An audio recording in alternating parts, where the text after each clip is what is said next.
Welcome back to the Amanda Seales Show. It's your favorite comedian and common sense specialist, Amanda Seales. Okay, this weekend I was scrolling through my Instagrams and I just saw everybody at the Image Awards, and I just had a thought that had come over me, and I dropped this video. I say dropped because apparently it created ripples, but this is what the video said.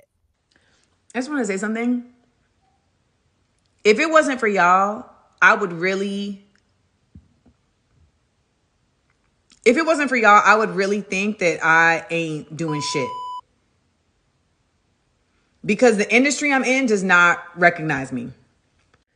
And to be clear, I'm speaking about the black spaces in the industry I'm in. Because y'all know I don't give two damns about any of these other spaces. But the black spaces is what I'm referring to. Which is largely in part why I've realized I need to shift out of this industry.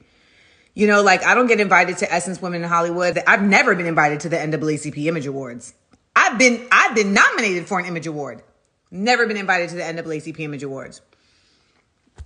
Never been honored at Black Girls Rock. I've hosted these events. You know what I'm saying? I literally hosted the BET Awards in 2020 in my house, and I was not invited to the BET Awards since. So I just want to thank y'all for always reminding me that I really am valuable, because the game and the industry that I've been in has never let me know.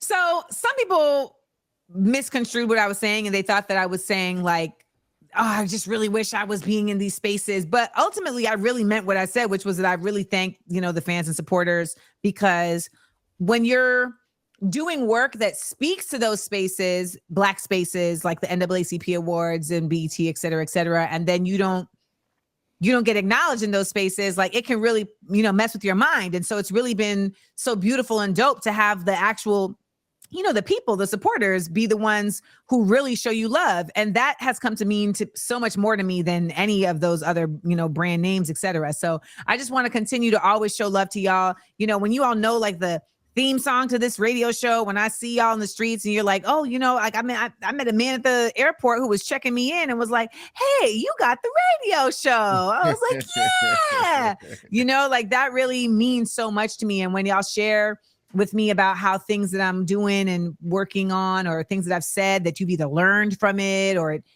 taught you about yourself, or just anything that is impactful as a result of the work I'm doing, I really am so moved by that. And it's very encouraging. And I know that I'm not the only creative who feels that way, but these spaces, it's not like it's a new thing. Black people have been excluded from white spaces for generations. Mm-hmm. But I think it's really trippy when we, as Black folks, create our own spaces and we are exclusionary. And I mean, we've been doing this for a long time, whether it's the paper bag tests, you know what I'm saying? Mm-hmm. Or, even in sororities and fraternities, just the choosing of who gets to be in what. I mean, I think that there's just something fascinating about how we determine. I mean, we love a VIP. That's the other part. We're always given the hierarchy. I went to the march in Selma and they had VIP for the march. Okay. That should let you know.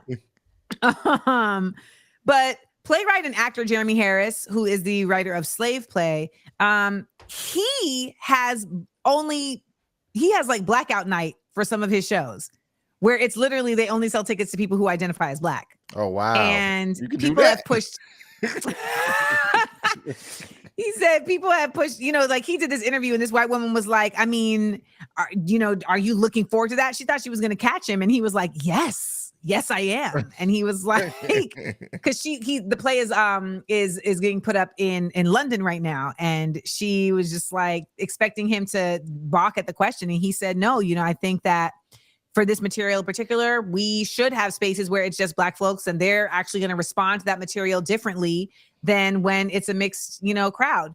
And I think some people balk at that, but as someone who does Smart, Funny, and Black and makes sure to let the space know, this is a safe space for Black folks. If you are here and you are not Black, fine, but do not disrupt this space with your, individual BS. That's not what this is about. We need those spaces. We deserve those spaces. And your girl, Amanda Seales, I feel like I should be in all of those spaces because, I'm out here blackity black all day long. So absolutely. Yeah. They need to invite you next year. Would you go next year if they invited you, or you already feel the type of way about it? I would go. Okay. I put on a dress. I got outfits. Okay. They need to get worn. Right. Okay. They need to get worn. So But, yeah, I'll go. I do have a question though, Amanda. So is it that because how do the award show work? All of the celebrities that are there, they've gotten an invite, and that's why they're there. You can't just go. You can't just go. Okay. You want a list. Yeah, you get to Yeah. invite your publicist, whatever.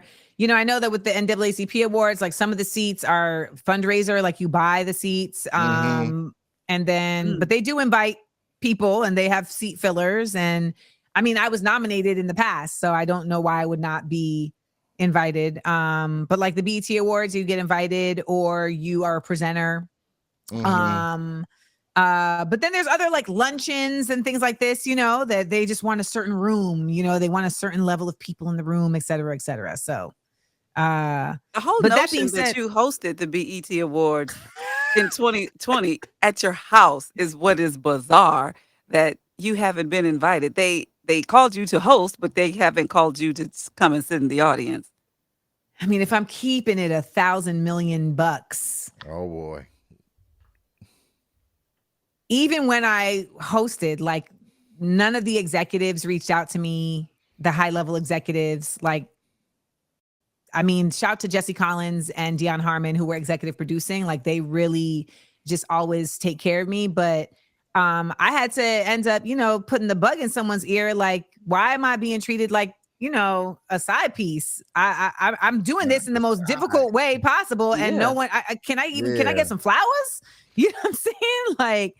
And so then shout out to Connie Orlando, because she was like, you know what? You are so right. And I think there's something very real about the fact that that was a pandemic year and there's a lot going on and, you know, people are being pulled in a million different directions. And so, you know, perhaps that's maybe why that was an oversight, but I definitely didn't get treated like I know the other hosts have been treated in the past. Absolutely. Like it was very much like, yeah, shorty, go do that.